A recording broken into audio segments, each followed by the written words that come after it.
I have been making a series of videos about enhancing literacy in the classroom.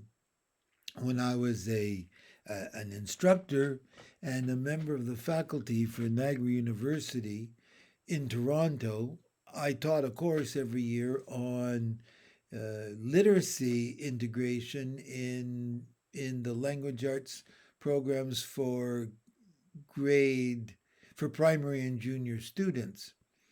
And so I've been trying to put those same thoughts online so that I could share that with future students or people who are already in the field teaching. And today's video, I tried to talk about how we read orally to students to help them develop their listening skills as well as their comprehension skills and their ability to appreciate what good literature is.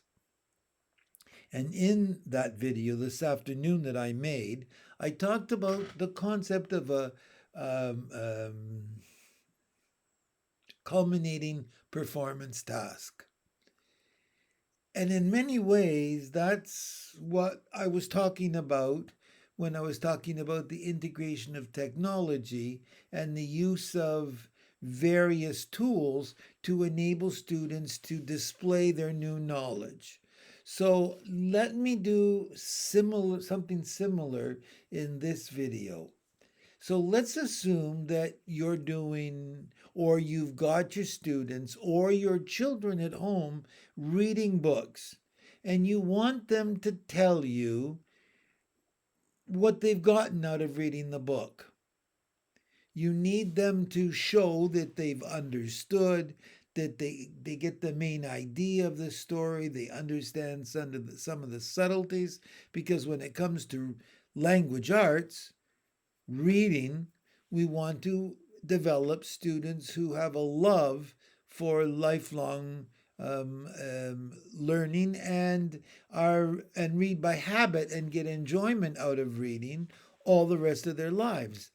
So novels and reading novels and talking about novels and going to the library and browsing novels is an important part of any program in school, because after all, those who read succeed. So, in terms of some of the things we've talked about, we want to give them an opportunity using technology. And that's the key, using technology and integrating it into whatever they do. So let's say we ask our students to read a novel and choose some way of telling us what it is that they've learned. And I talked about and in this other video, I talked about the concept of a culminating performance task. Students or a single student doing something to show or tell what it is that they've learned by whatever they were asked to do. So we're going to ask them to read, and we want them to show using some kind of culminating performance task what it is that they've gotten out of reading that novel. I suggested interviews. We know that the students today love TikTok. There are so many young people that are making videos and watching videos and sharing videos on TikTok. We did it with YouTube, but they find TikTok more popular. I'm not exactly sure what the difference is and why one rather than the other, but maybe because TikTok has been made more accessible for the students. They just go to a website and they record their video. So I suggested that if they read a novel, one way in which they could demonstrate what they got out of the reading of the novel is to interview either the author or a main character. And they can write out the questions, and then they can get somebody else in the class. And this is great if you're working from home and you're trying to help your student accomplish things in the classroom and you don't want them to lose ground, that they find a buddy that they do the same things with and then they work together. So this is something that they can do together. They read the book and then they interview the author. One of the pair can interview the author, another of the pair could interview a main character.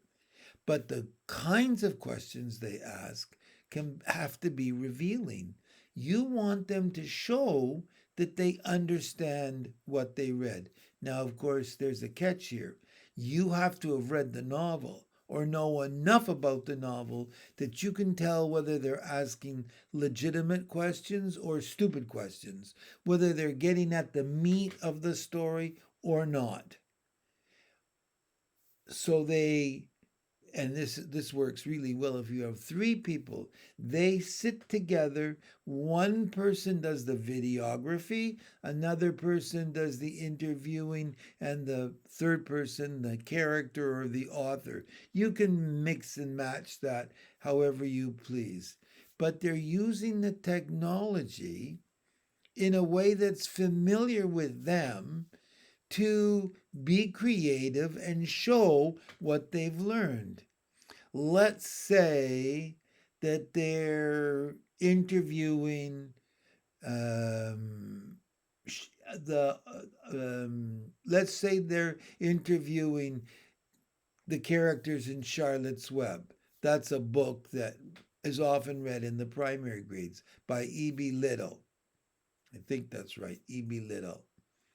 And so they make up questions about Charlotte and they make up questions about the pig and they make up questions about they ask the author, why did you write a book about a pig and a spider? Why didn't you do something else? So you can see that they can be very creative, but they can't pull the wool over your eyes. You have to know what it is they're doing and understand when they're on the right track or the wrong track. And you set up in advance what you're going to look for. You tell them, when you're finished and I have to look at this, I want to hear you speaking properly. I want to know that you wrote out the questions in advance. You're not just making it up on the fly, that this is a thoughtful performance. You want to know that they've done the videography properly and they've considered how they might best set this up. You want to tell them, well, I want you to be creative, but I want you also to show me in your questions and your answers that you understood the novel. Now, another another culminating performance task could be a profile of the author. What other books did the author write? And were they popular? Were they not popular? Where did the author grow up? How old was he or she when she wrote the books? And so on. There are so many different ways that you can get them to go online and do research and look for information. It is not that difficult today. They know what to do. You just need to channel it in such a way that they're working on things that they would do in the classroom. Another thing I often did that is a different kind of a technology is I allowed the students to do demonstrations, displays rather, of the main setting of the play, of the novel or the play. They can create something online. They can do a cartoon. They can design a cover page. They can pull in all kinds of graphics and they can make a title page and so on. There are so many ways in which you can integrate technology even in something as simple as reading a novel or reading a story. A short story, if it is something that they've read, they can do a new ending for the short story.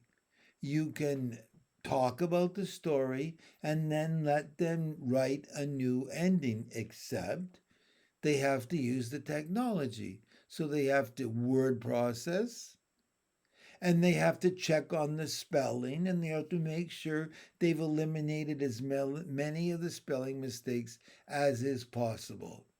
So there's so many different ways that you can take something that you remember you had to do in school and captivate their interest by having them use technology rather than paper and pencil. Enough for tonight.